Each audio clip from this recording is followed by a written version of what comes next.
you never would consider coming out of a game for a concussion. A hit to the head while playing sports puts some at risk for concussions and brain injury. We really can't prevent the first concussion. We're trying to prevent the second concussion. Multiple hits can have a lasting impact on the brain. I hit the fullback as hard as I could. At that very moment, I went into a coma that lasted 18 days. We always thought, what's the big deal? It could be much worse than what we thought. Concussion, a game changer on Southern Remedy. Southern Remedy is underwritten by a grant from the University of Mississippi Medical Center and viewers like you. Thank you. I played football since 4th grade on up until sophomore year. I just loved it. I love the teamwork aspect about it. I love the going out of the field with my best friends, you know, doing what we love. I love that it simply taught you life lessons. It was the pure teamwork sport. It was a way for 12 men to come together and work as one working body. And I love the intensity of it. Well, I was playing in a drill that we call Oklahoma, and I hit the fullback playing my position, which was linebacker, and I hit the fullback as hard as I could. But after hitting 8 more times, I stopped and I walked off to the field, and I walked over to a set of dummies, and the whole practice stopped because, like I just said, I didn't come off the field. So all my friends were wondering what's wrong with Wes.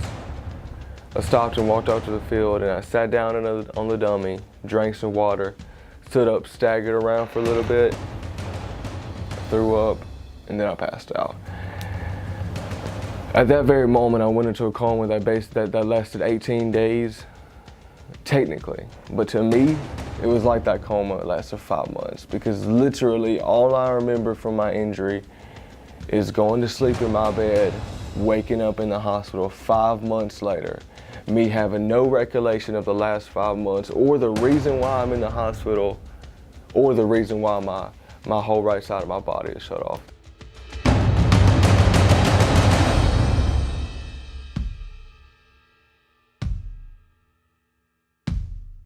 Mississippi is one of the top 5 states in numbers of brain injuries each year. We really don't know how many we have altogether though, because a lot of concussions go unreported. So if you include the concussions, which are mostly mild brain injuries, we could have a lot more than we know about. A concussion is any injury to the brain that is too mild to cause bleed or a bruise on pictures, but significant enough that you have headaches, nausea, vomiting, dizziness, sometimes loss of consciousness, so that we know an insult has occurred, but it's microscopic and not visible.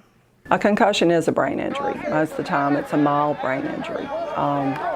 And we really can't prevent the first concussion. We're trying to prevent the second concussion by taking the athlete out of the game. Let's go!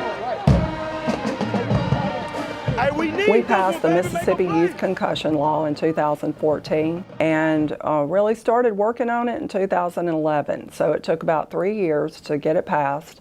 And what it says is that students that are in 7th through 12th grade who exhibit signs or symptoms of a concussion have to come out of a practice or a game that day and can't go back in that same day until they're seen by a professional. If they're diagnosed with a concussion, then they can't play or practice again until they're symptom-free. The kids that play in municipal leagues in Mississippi are really not covered by the law at all. Some of the individual leagues have policies that they have just put into play themselves.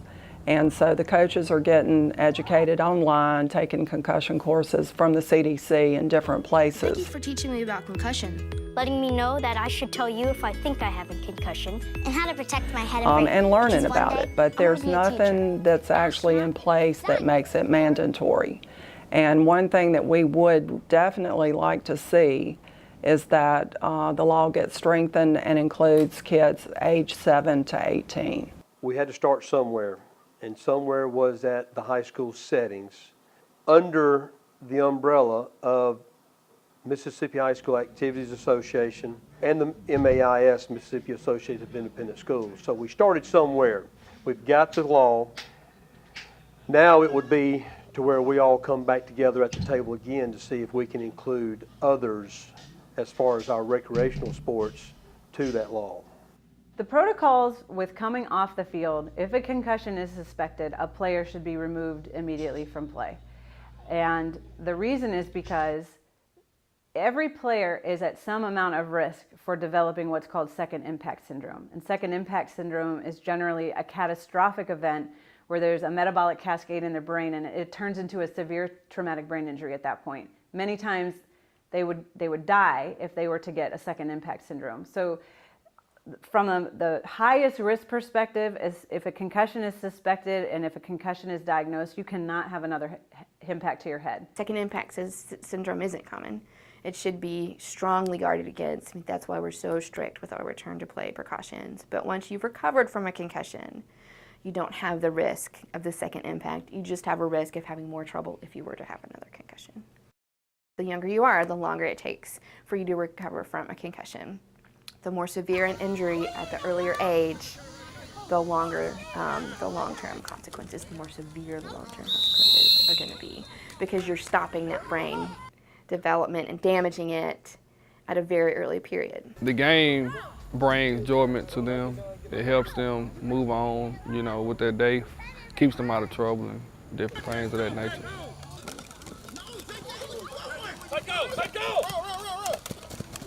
Since I've been coaching, we haven't had many kids that have had a concussion. I think I had one at practice one day.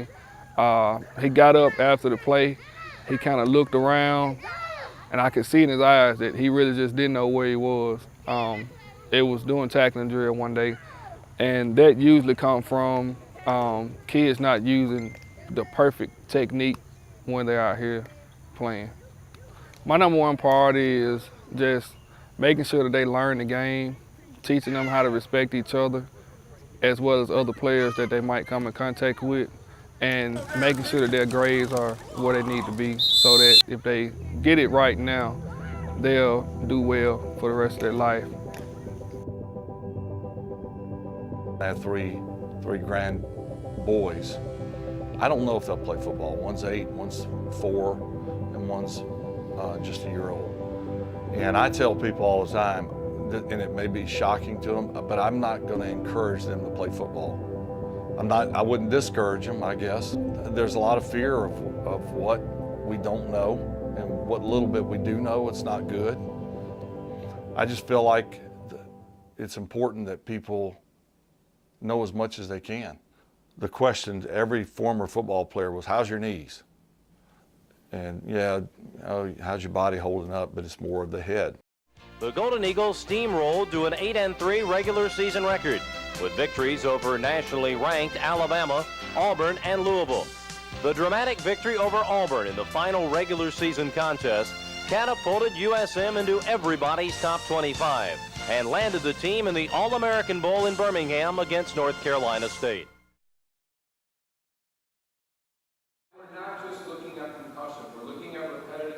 We want to do everything to mitigate the risk of concussion. But the bottom line is, in any sport, but especially in contact collision sports, there's a risk of concussion. Just like there is a very high risk of concussion in bicycle riding. So what are the things that we should do to help mitigate that risk on the one hand, and that has to do with the rules of engagement in both practice and competition, and the other is, how do we understand this condition so that if it does happen, we manage it properly?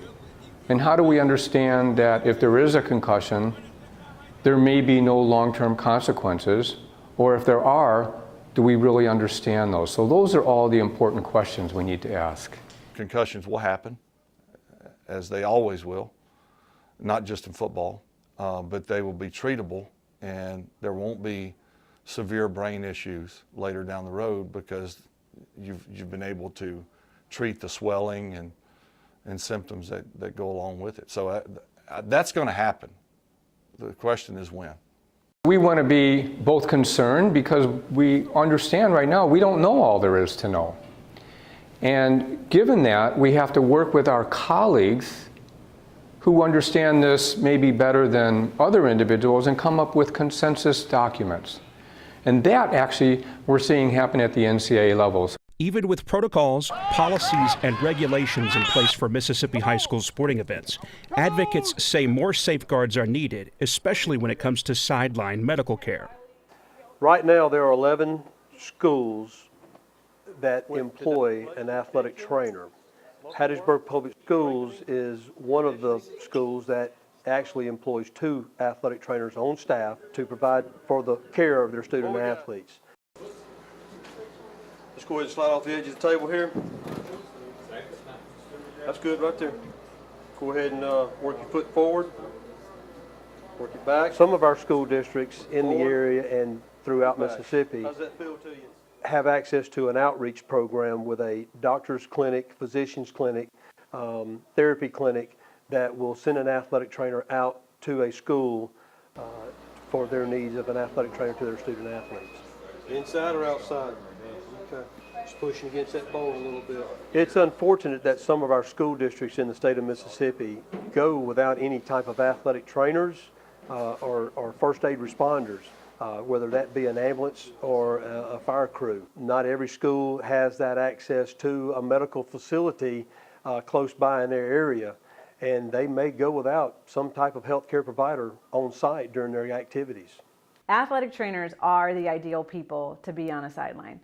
That there's medical doctors sometimes on the sideline. There are sometimes physical therapists, but athletic trainers are trained in first aid and on-field management of injury, including concussion, and that's the identification part of it. And they are qualified and specifically trained to make on-the-field decisions about taking somebody out. Just tiptoe up. Now, there you go. Get that range of motion going through your ankle joint. As president of the Mississippi Athletic Trainers Association, I feel like we could all come to the table as far as healthcare providers and discuss what ways and means we can come about to provide some type of health care to that smaller school out in the country or rural area, whether it be an ambulance, a first aid respond crew, whether it be the volunteer fire department crew coming in and being there on the sidelines of a game. And you're not only talking about just football, that's just the big collision sport. As you move up in the ranks, from high school to college and then into semi-professional and professional, the resources go up too. It's an interesting thing that our most cherished resources or our most precious little kids have nothing, protecting them as far as resources and law and policies and procedures and the know of what we need to do. I'm in the know, I know what to do. We don't have that. And then as we move up into our adults who are more able to handle themselves, we have all the resources and all the money in the world to protect them. So we need to do something down here at the lower end too. Football groups like the NFL and the Ivy League Athletic Association have changed rules to address concussion prevention.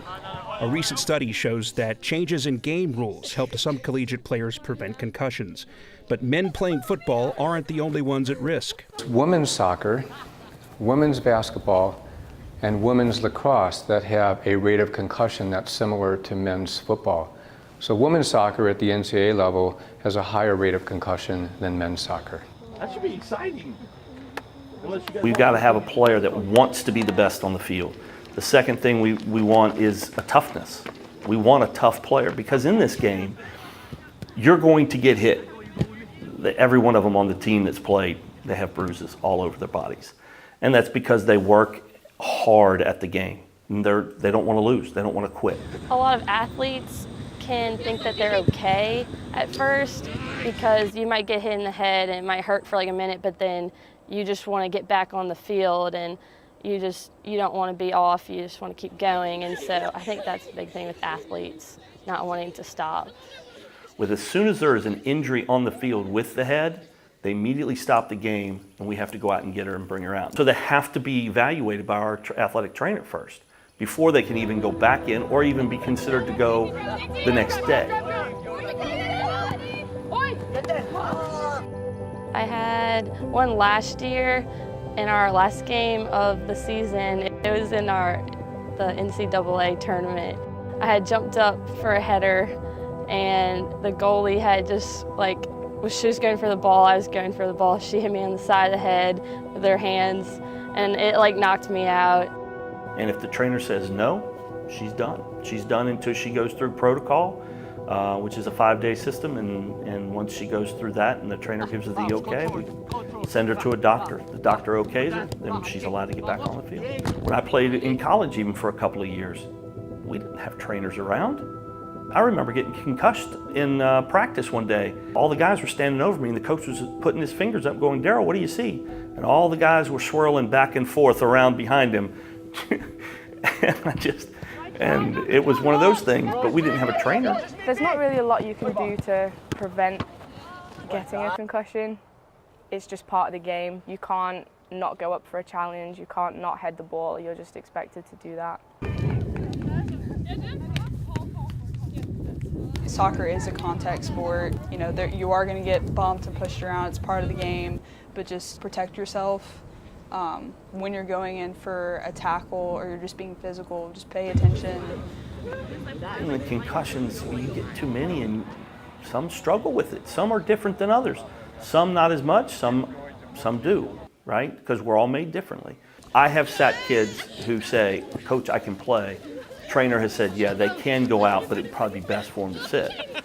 I want them to sit because I need them in the long run, not the short term.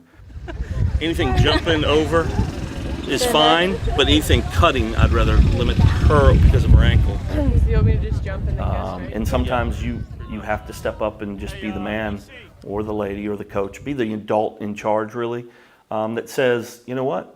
No, your life and your health is more important than this game." If you're not in trouble, relax, calm down. There are a lot of gaps in the literature right now regarding concussion. It's pretty widely agreed upon by the experts that concussion in a sporting environment is one of the most difficult sports injuries to deal with. The reason is because concussion is an invisible injury. Really, you're relying on looking for subtle signs and the athlete's report of symptoms in order to even start to think something's wrong. And until you have that, it can be oftentimes hidden. Concussions right now in an athletic world, and it's sort of vague what's to come with concussions and having concussions and where we're going with this. There's absolutely zero treatment out there for concussions. And really there's no prevention. You know, you slip and fall on the playground. You go ice skating, you go snow skiing, two kids horse playing in the living room, one hits his head on the table or whatever. It's gonna happen, but there is absolutely zero treatment. So while I'm talking, listen, because this is gonna be pretty quick moving today, all right? Watch it with your eyes. Researchers around the country are looking into concussion prevention and treatments. One research project is with the Mississippi College men's and women's soccer teams. It focuses on interventions for athletes through physical training. The intervention is aimed at fine-tuning and improving upon what's known as sensorimotor control. And sensorimotor control, just generally speaking, is your brain's ability to take in sensory information, which is conveyed from your proprioceptors in your joints, so nerve fibers in your joints, from your visual system and from your vestibular system, which is in your inner ear, to put all of that information together in your brain and then direct appropriate motor or movement output. These treatment exercises are all aimed at fine-tuning certain parts of sensorimotor control. So, for example, one of the things that we can train is oculomotor control. And oculomotor control is the precision with which your eyes move. There's a couple primary functions of our eyes. One is that they move smooth pursuit, so that would be like following a flock of seagulls or a flock of geese overhead. The other one is saccades, and saccades is when you move quickly, you dart your eyes from one position to the next. And then another one we use is convergence, and that's the ability to focus your distance far away from you and then focus it very clearly close to you and have that rapid movement between far and near focus. So we can use lots of modalities to do that. We could follow a ball going across a field. We could have you jump your eyes between two different chairs.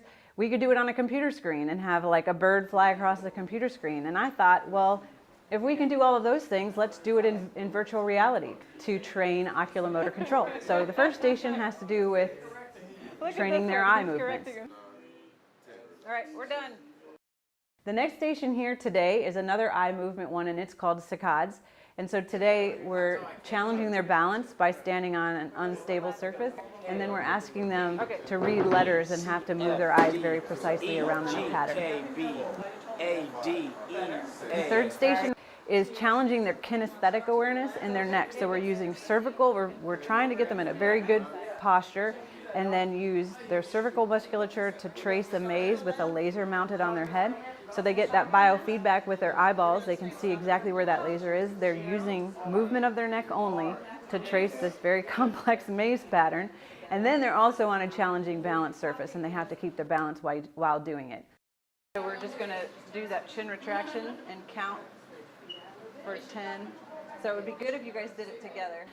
We're working on what's known as neuromotor control, and we're very specifically looking at the activation of their deep cervical neck musculature. These are the muscles, and also flexors and extensors, and these are the muscles that really give us great cervical control of our neck. And the last station also has to do with our neck, and that is we're using a device that actually mounts to your head, and then you're able to strengthen your neck musculature. And the literature is pretty clear that if we can strengthen your neck musculature and give you better control, neuromotor control, we can help decelerate your head and help to lessen the likelihood of a concussion with an impact. We're hoping to show a decrease in the injury rate for the 2018 season comparing backwards to the 2017 season that did not have this intervention. And if we're able to successfully deliver the intervention, honestly, that is a success by itself.